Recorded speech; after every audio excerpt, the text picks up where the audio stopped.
year shape up to you in terms of whether there will be more opportunities or if it's going to get tougher?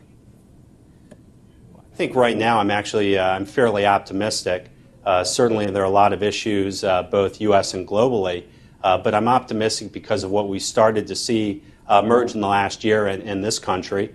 The U.S. housing market has started to recover. A year ago, nobody was talking about the U.S. housing recovery. Now we've really started to see that emerge, and housing is the first step. Auto in the U.S. has also been very strong, and those indicators have been backed up by improved consumer confidence.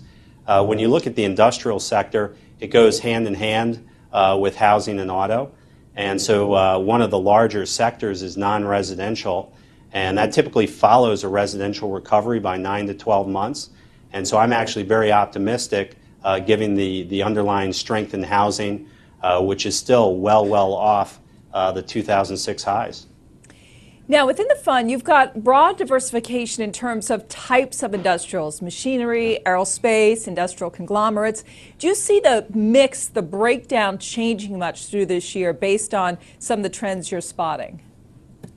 I think so. I think if you were to look at how it's changed over the last several years, it's always evolving, but I think it's just that, it does evolve. And so I don't own a lot of defense exposure. I think the fundamentals in that sector had peaked. It's a different cycle than others, and so that provides opportunity.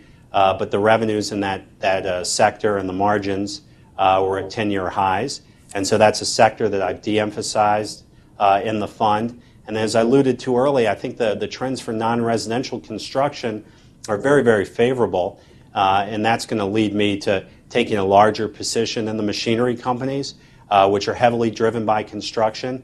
And so the continued growth in residential paired with a recovery in non-residential, I think will benefit the machinery sector. And so I think at any given time you're going to see that. And then that's going to be paired with very company-specific investment decisions.